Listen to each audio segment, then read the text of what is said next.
Hello, everyone. I'm excited today to introduce you to Mr. Simon Sadinsky, who's an executive director of the Princess Foundation, a remarkable educational charity established in 1986 by now King Charles III. Welcome, Simon. Thank you. Thank you for having me. So we're here to celebrate the launch of the animated video of the book, It's Up to Us, and hence my background, which I don't normally parade around with. But it would help if we could begin by focusing first on what's the Princess Foundation? What's it all about? So people understand the importance of what you do and what the organization is about. Yeah, no, I guess. I mean, as you say, the Princess Foundation is an organization that was founded by the then Prince of Wales, now His Majesty King Charles III. And ultimately, our sort of core purpose is to champion a sort of harmony between the built and the natural environment to improve the health and well-being, really, of people and planet. And we do that through a pretty diverse array of programs, partnerships, educational initiatives, practice-based live project work, championing sustainable placemaking, and a whole range of other opportunities. But really at its heart, it's this idea of the interplay between a more sustainable future and building sustainable communities. So we're a pretty diverse organization. We're somewhat unique in that we are an organization of practitioners. We're teams of architects, planners, engineers, craftspeople, artists, healthcare practitioners, but we're also educators. So we're an education charity that teaches around 15,000 students a year from sort of elementary school through to PhD and everything in between across a huge diversity of subject areas. So I think the feeling is that we need to look at all of these things in a fairly connected way to create a more sustainable future. And that as an organization, that's sort of what really sits at our heart. So really, you're sort of delving into that link between, or I should say, the break between the built and the natural world to try and harmonize civilization with the critical role that we have to change our current harmful relationship with nature and turn it into a symbiotic one. I think that's exactly right. It's this idea that understanding that, we're all fundamentally a part of nature, and in nature, all these things are interconnected, and that you need to look at them as such. And I think we have this sort of tendency to see the built and natural environments as two very distinct phenomena, when actually they are really fundamentally related. And, we need to practice in a more holistic way, but that also means that we need to teach and educate in a more holistic way, because you're ultimately training that next generation of practitioner. And so it's really about seeing things in the whole in that way. It's interesting because just to play on words, we're apart from nature currently, and yet if we know better and do better, we are a part of nature. And so those words are, I think, important because we don't see them clearly in this context.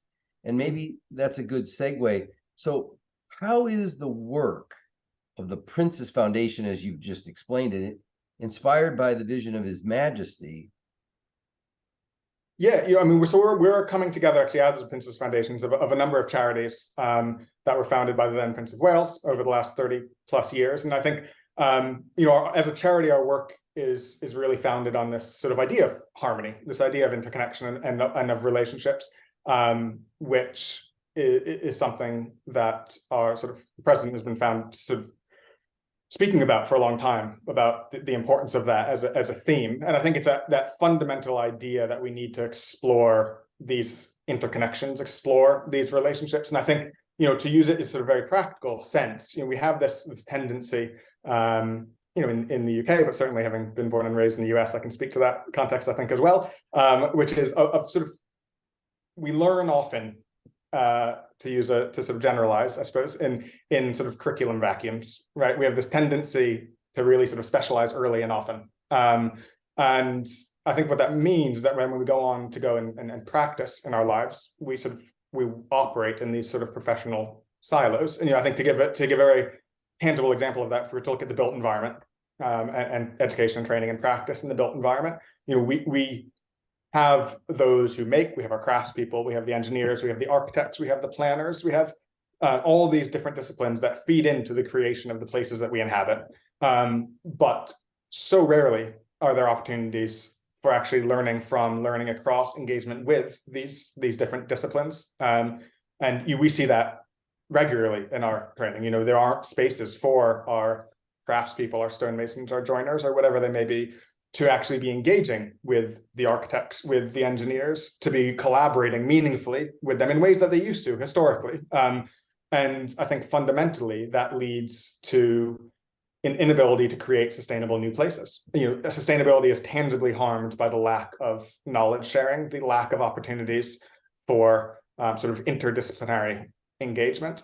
And so that's an example of the built environment, but I think that the same is true if we were to look across a number of other areas as well. So I think we really are inspired by this idea of, and from an educational sense in particular, of the benefit of interdisciplinarity, also the real importance of learning by doing, a sort of hands-on education, live practice-based education, engaging with the sector meaningfully, engaging with those in the sector in a really tangible way.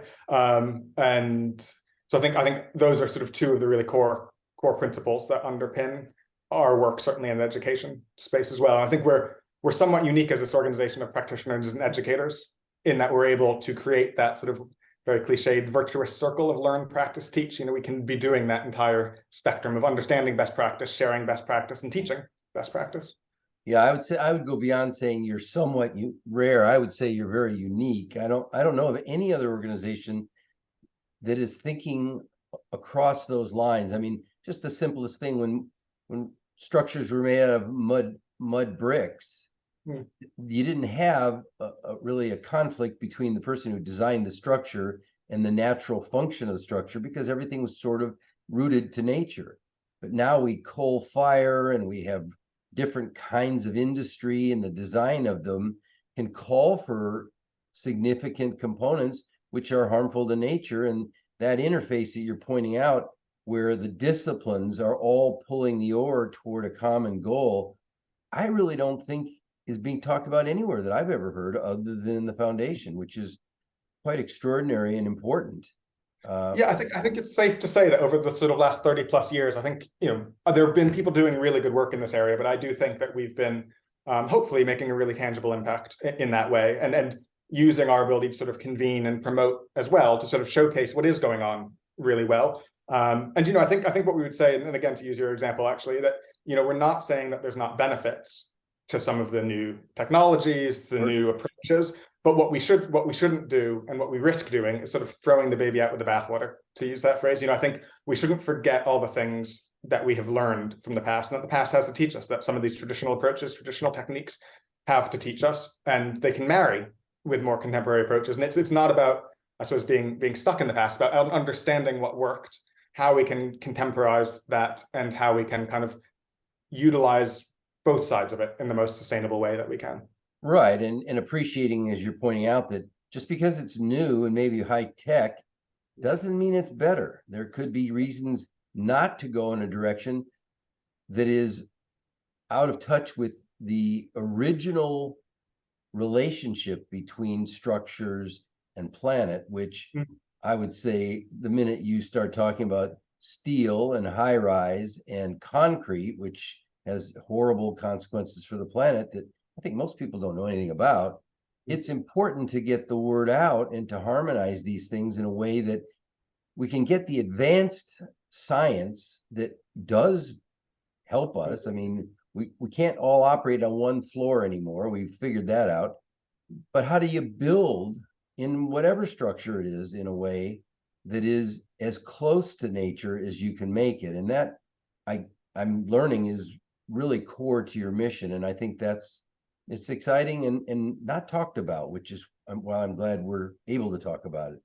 So it is, and it's nice that it crosses. You know, I think if you were to move from, let's say, construction to textiles, a very similar conversation, where we're losing a lot of the skill sets around manufacturing and industrial scale manufacturing and hand by hand, and a lot of these principles that are sort of core to a more sustainable sector in that regard. And, you know, we've, for example, in the UK, have offshored quite a lot of our production, and there's a move to bring it back. But actually, a lot of those skills, because we've sort of disregarded them over the last however long, a lot of those skills have actually been lost or at risk of being lost. So part of it, about this push towards sustainability is also ensuring that we have the skill set still to be able to deploy some of this. So a lot of our work is also about really sort of creating the next generation of practitioner who has a lot of those foundational skills and can work in that way. And interestingly enough, the advancements that we champion often put people out of work. And so not only do they lose their trade, they lose employment. And again, we're a part of nature. And so all living things have to be in harmony, and you push people out, and you find the cities in the trouble. We often see them with homelessness and other very serious concerns. So yeah, all these things are connected, which again, I don't think most people realize. I know I didn't when I was just starting to get into the focus of, I mean, things are kind of blurry, and then they come into focus and you realize there are things that are touching each other that weren't on your radar at all. I mean, you knew about the things, you didn't know about how they were connected. So this is cool. So as an executive director, what are your responsibilities in this mix? Yeah, so I look after our sort of a range of our charitable activity, our education work, health work, and a few other areas. Our headquarters are a rather remarkable place called Dumfries House in Scotland, which is a sort of large 2,000-acre estate and historic home, which sort of was originally most well known for its pretty remarkable collection of Chippendale furniture. But it's in an area of the country that has fairly high levels of deprivation. It was an area of the country that was historically really reliant on the mining industry. And when that collapsed, so too did a lot of the local economy. And so when the house was going up for auction, the collection was going up for auction, and actually the Prince of Wales at the time then sort of there was a push to sort of preserve the house and its collection for future generations, but it quickly became apparent that actually it could be so much more than that. And a lot of the work that we as the foundation had done historically was around this idea of sort of heritage-led regeneration, and this idea that heritage assets could be a real driver for sort of social economic change and benefit. And so what we really saw was that Dumfries House could be sort of an exemplar for heritage-led, a particular type of heritage-led regeneration. And so it has since become this really remarkable place where we have a whole range of sort of 6+ education centers. We have 12,000 plus students a year who come across the estate, obviously well over sort of 120, 130,000 visitors a year. And so that's our headquarters, but we also have education and training centers and offices in London, 2 centers in London, one which is our School of Traditional Arts, and the other which focuses on sort of the fine and applied arts. And we also have a centre at Highgrove, which is His Majesty's House in Gloucestershire, which has this beautiful gardens, but also we've opened 2 new education and training centres there on the estate, one which is the School of Fine Furniture, which is really interesting. It looks at sort of wood as a very sustainable material, and unlike in a lot of programs, it's not just teaching the technical skills, it's actually they're going out and they're learning almost from sort of soil to furniture. So they're understanding soil health, forestry, woodland management, the sort of whole life cycle of the product that they're working with in their careers. And then also a new textiles training school, which we've actually just launched a new 5-year partnership with Chanel, which is very exciting around sort of artisan level training. And then we have a number of international centers as well, which are more focused on sort of traditional arts and traditional crafts, and depending on their local global context. So a broad and diverse role, but a very interesting one. One that I can summarize quickly. Yeah, I would say that's a lot going on, and having had the luxury of being able to go over and see Dumfries House, it's quite amazing. Not only how beautiful the land has been preserved and open to the public and all those things, but the skills programs are, I think unique is an understatement. I don't know any place else that, especially in one location, focuses so appropriately on these interrelated lost arts, and it's pretty impressive.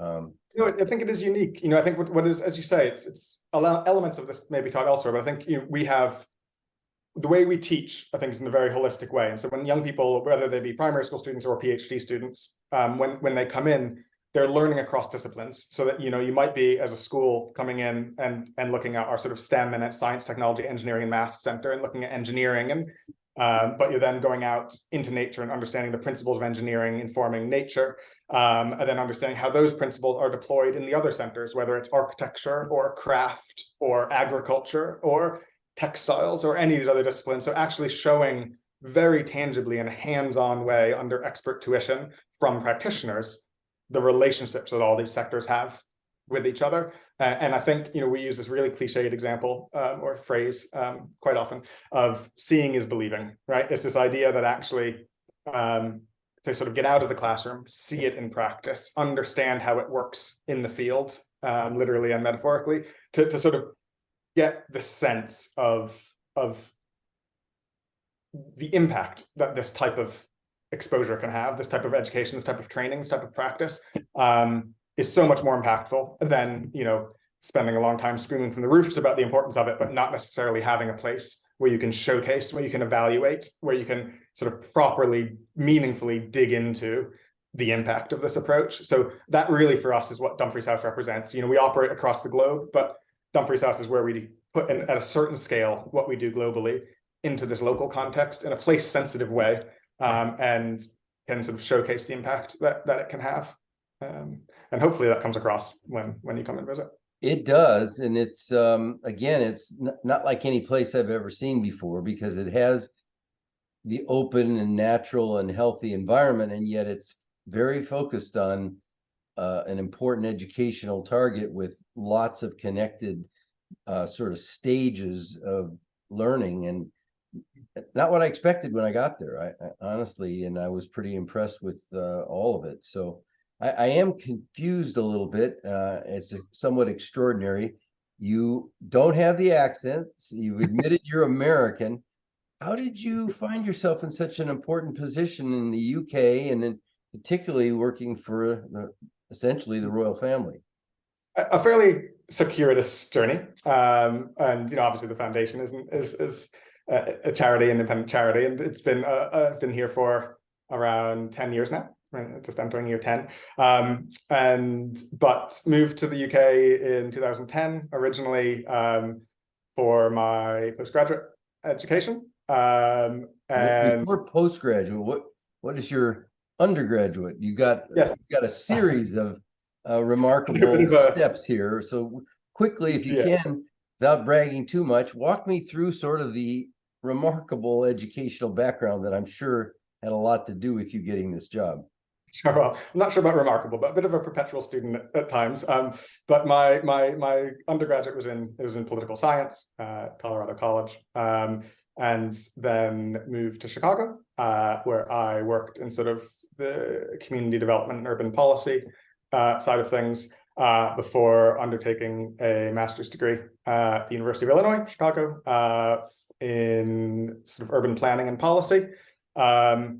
Which was fascinating and very interesting. I was interested in the global context as well. So building off of that, ended up moving to London, originally to go to the London School of Economics to do a master's degree in population and development, which is sort of social policy and international development. And so that was when I sort of first round my way to the UK, to London.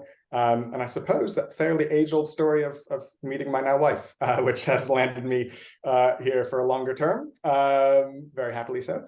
And so I worked in London, sort of having graduated, in really the sort of community development, environmental development side of things for a number of years, before starting my work with the foundation in 2013, where I was brought in originally to sort of help develop a range of programs looking at the built environment.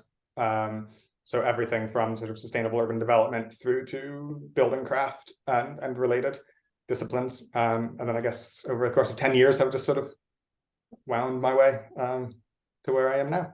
Yeah, but you wound your way to a bachelor's degree, 2 master's degree, and a PhD. That's a lot of winding. Yes, I should say I'm hopefully coming to the end of a sort of part-time evenings and weekends PhD at the University of Glasgow in urban studies as well. But yeah, I mean, I think what interested me first about the organization, which I think related to my educational journey, I suppose, and my career journey, was that although my background and studies were related, I think they were diverse enough that one of the things that really showcased to me was the importance of this sort of interdisciplinary approach. And, you know, I think much like you saw when you were at Dumfries House, and what I was certainly struck by in my early years at the foundation, was just the uniqueness of that vision that we deploy. And I think this idea of harmony, you know, in a broadest sense, this idea of the relationships and interconnections, and the idea of the importance of education, training, and practice in a really holistic way, was something that really resonated with me, continues to really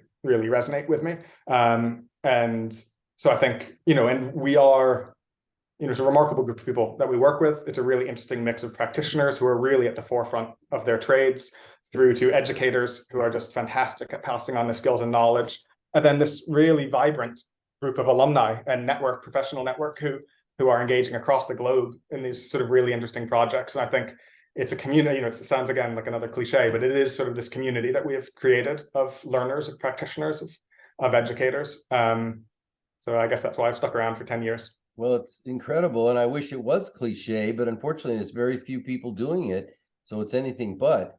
And I'm so impressed and pleased. And I know this is a follow-on to sort of the early work. In 2010, as I recall, the Prince of Wales published a book entitled Harmony, A New Way of Looking at Our World.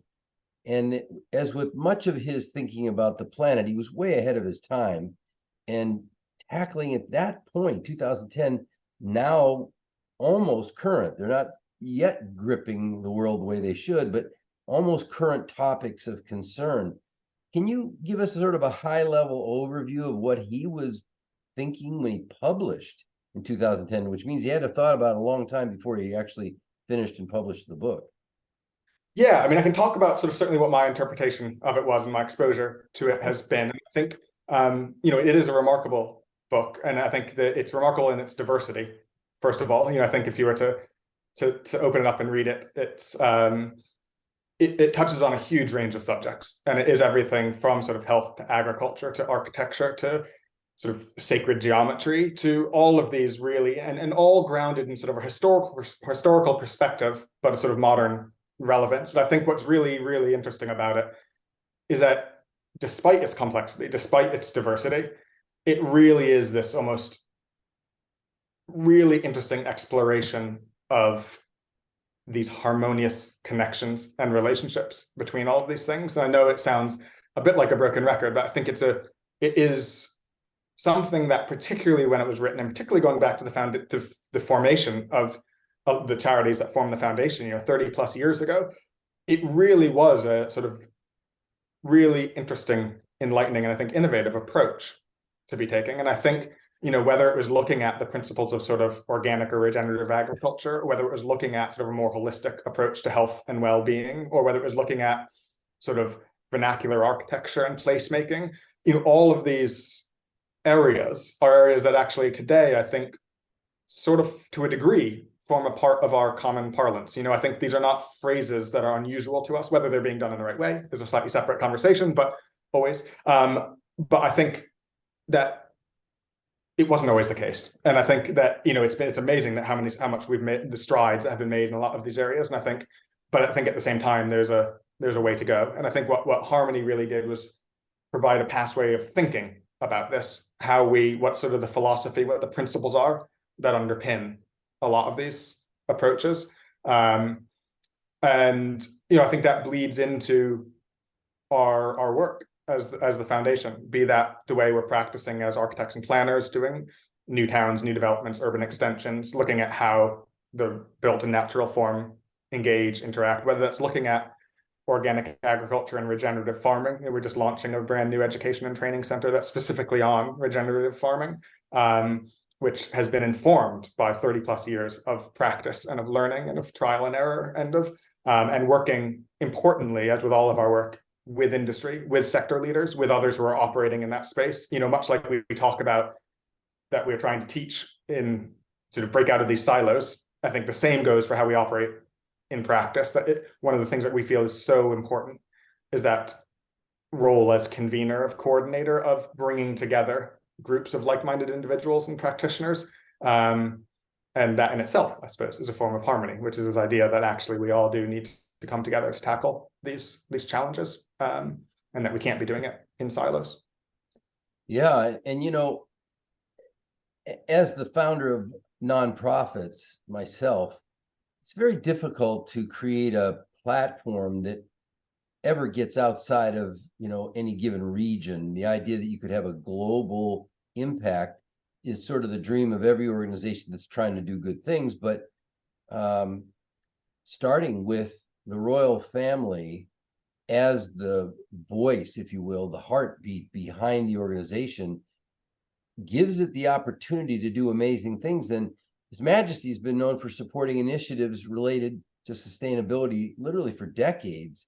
And the book and the animated version of it, It's Up to Us, sort of emanates from his thoughts and his terra carta, which again was unique in his vision. Can you talk a little bit about that? Yeah, I mean, I think the terra carta is it's a part of the Sustainable Markets Initiative, which again is this really interesting thing that was sort of launched by the former Prince of Wales, I think at the World Economic Forum in 2020, and Davos. And I think it was sort of part of that was under this mandate of a terra carta, and it's sort of this charter of sorts that provides. So it's best explained by it's sort of almost a roadmap for businesses to move towards more sustainable markets.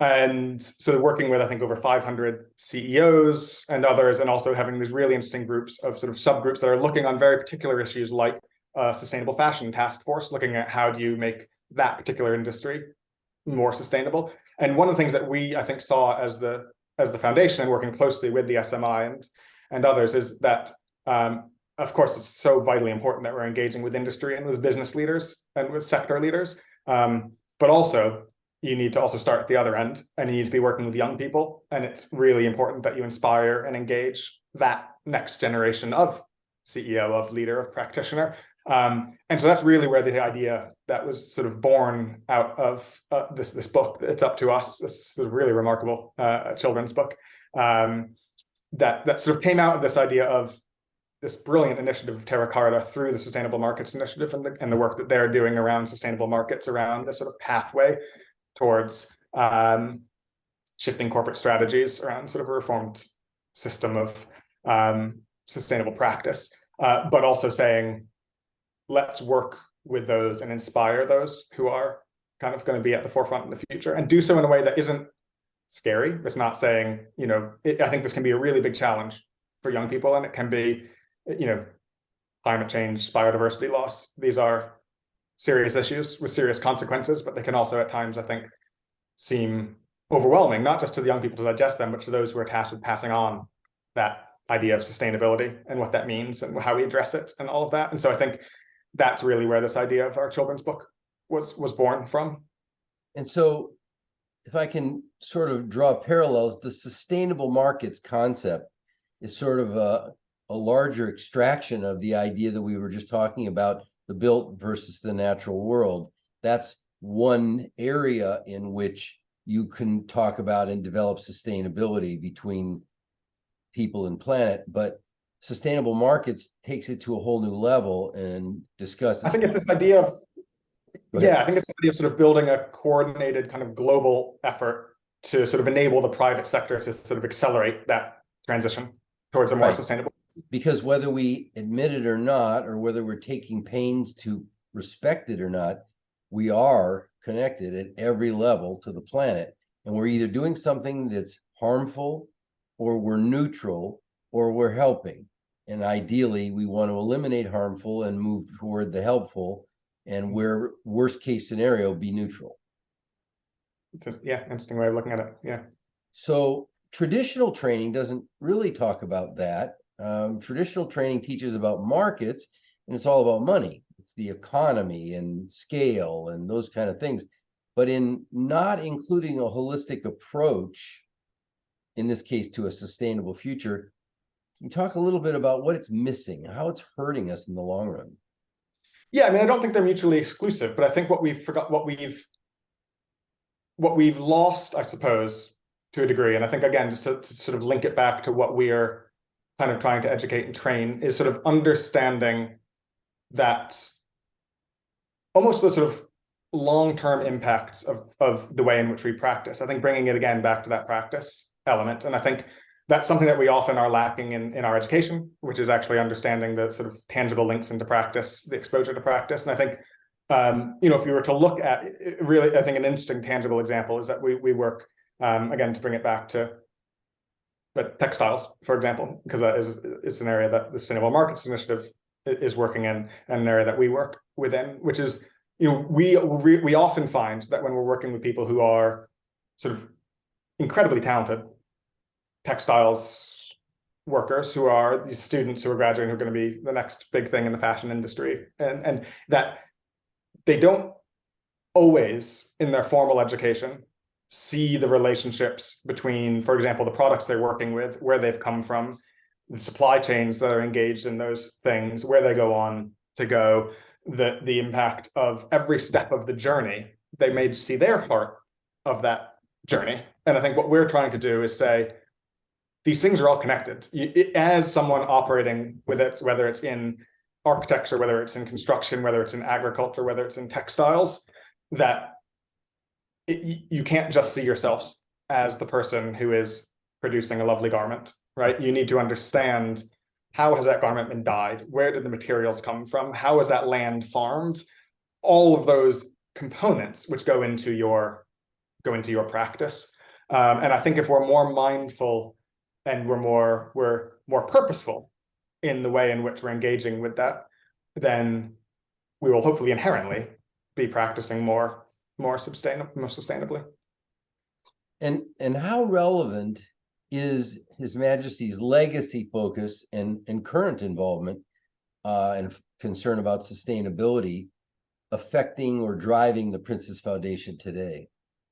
Well, obviously, we're very much sort of inspired by his vision and the principles that underpin that. And I think it's something that I think really resonates through us as an organization, and the way we think about our work and deploy our work, and the way in which we operate. I think that one of the reasons that we are in some ways unique is because of where we've come from, is because of sort of the vision that underpins it. And I think we have this really interesting balance between this really localized impact and this sort of global systemic change, and trying to tackle both of those at the same time. And I think that really stems from that vision that these are local issues, but that operate inherently within a global context. And so I do think that sort of sits at the heart of it. So I think that we have had a really, really hopefully profound impact on some of the communities that we work with, on some of the industries that we're working within. But I think that is because this vision of harmony, this vision of interdisciplinary education, of vocational practice of these, I think it has really resonated. And I think we have certainly seen and been able to sort of measure and evaluate the impact that it's had, and have proven that these methodologies, that these ways of working can have a really tangible impact on the way we teach, on the way we learn, on the way we practice, and on the way we create more sustainable communities, certainly. Now, I recall you using the number 15,000. Are those graduates of the program at Dumfries House, or how does that work? So on an annual basis across the foundation, our sites, Dumfries House, London, elsewhere globally, we engage with about 15,000 participants on one of our programs. And that stems from, you'll have seen at Dumfries House, a lot of the schools-based work, a lot of the vocational training, the traditional skills, traditional crafts. Right. But then, elements that we don't have there, we have a large sort of postgraduate offer. We have a range of master's degrees and PhD programs. For example, a master's degree with the University of Oxford in sustainable urban development. And actually just last year, a couple of years ago, launched a new research center at the University of Oxford, the Global Center on Healthcare and Urbanisation, which again is taking that sort of interdisciplinary look at how do we, what is the relationship between the places we inhabit and our health and well-being. And then our sort of School for Traditional Arts and other engagements. So across those, we take in about 15,000 participants a year. Some of those over long-term courses, some of those on shorter, more intensive engagements. And when they leave the program with a degree, I guess, affixed to a university, does it in any way describe it as part of or related to Princess Foundation, or? Yeah, so we're an accredited institution across a number of levels, so we can issue our own qualifications as well, depending on the level. So the qualifications they get will vary depending on the program. So in some the schools-based programs were tied into local school systems. In Scotland, it's called the Curriculum for Excellence. Elsewhere, England, elsewhere, it depends. At the vocational level, we tie into the national vocational qualifications. So there's a sort of formal system of that qualification they get. We have in-house master's degrees, and then we have partnered master's degrees as well. All of which are courses that we helped develop and run. So even if delivered in partnership, we have a very, very strong engagement with and are kind of partners within. But I think that's a nice element in that we can have programs that we're delivering and doing ourselves and accrediting and issuing ourselves. But actually, sometimes there's real benefit to partnership. And one of the ways that we've seen of really engaging with, for example, on the postgraduate side with universities in the US, universities across the globe, is that we're able to build off of the skills that that formal setting has, but also integrate elements that by nature they're less capable of doing, be that links into practice or be that hands-on education or whatever it may be. So it's a really mutually beneficial, I think, relationship between sort of formal education and our version of education. Yeah, and I know that with the kind of loyalty that people have to their chosen institution, they wear the sweatshirts and they rah, rah, rah. You're sending out disciples basically for your program. So 15,000 people a year intermingle across the world communities taking this message. It's a very important and powerful thing that needs more attention. And I'm glad we're able to focus on a little bit today and get the word out, because I'm hugely glad. I appreciate it. And I think, I think what you say is really true. I think we often talk about how we're not just training the next generation of practitioner, we're training the next generation of tutor. And I think that's a really important thing that you embed within your education. Almost, responsibility might be too strong of a word, but in some cases, I think it is a responsibility to pass on that skills, to pass on that knowledge. And I think if you embed that within the way you develop and deliver curriculums, then you almost inherently create these ambassadors for your programs. And I think without question, our best ambassadors are our former students and alumni. And, they are the single driving force behind recruitment for us. So the single driving force between going out and working with industry, between shaping industry. One of our recent textiles graduates just got Scottish Fashion Designer of the Year. Just saw that another one of our, actually a blacksmith, has just had a really lovely article for saving this local forge that was really key to the identity of this local town. And so in their own ways, they're all engaging at different levels, but they're all taking what we have promoted and hopefully taught and deploying that across the globe, which is really, really important for us. Right. And here now, we're talking about a new level of deployment. We're talking about reaching children directly. And Ecoflix, has from the beginning been founded with the notion that the children are the key to everything. And it's why we're free to schools, it's why we have focused on this amazing book. And it's really recognition, at least in our minds, that people my generation have pretty much failed the planet. We took a beautiful world and in my lifetime have turned it into something that needs desperate attention, or we're all in trouble. And the children are the people who can make the difference. So we're really proud and excited to partner with the foundation and of course with Chris Lloyd and What on Earth Books to animate and launch this video. And I'm curious how you see it advancing the foundation's goals. Yeah, I mean, we've been really thrilled with this, I have to say. And I mean, the animation itself is just wonderful. And, having had the opportunity to see it and also having the young people who've seen it to date. And I think the response has just been really hugely positive. And so I think that's been really wonderful in that regard. And, thrilled that it's going out on the platform, and the work that you're doing as well is just so important in reaching young people in the way that you do. So I think the partnership works in that way is really well. And I think, Chris Lloyd is fantastic, as you'll know, and has produced just this really wonderful book. And he's such a passionate, dedicated person himself. And, get him on a stage with a group of young people and they'll be sort of in. Well, we have him on a podcast shortly next to you. So the Brilliant. two of you will be able to really focus on this. And I guess as perhaps a final message, what would you like to share with our audience about the importance of encouraging young people around the world? This is not just in developed areas, but around the world, to join and indeed lead the fight to save our planet. Yeah, I think what's really nice about It's Up to Us as a book is that it talks about these big picture issues, and it does so beautifully. 33 illustrations from illustrators across the globe, and it's incredibly eye-catching. But it's this fundamental thing of, yes, it's up to us, but also here's what we can do.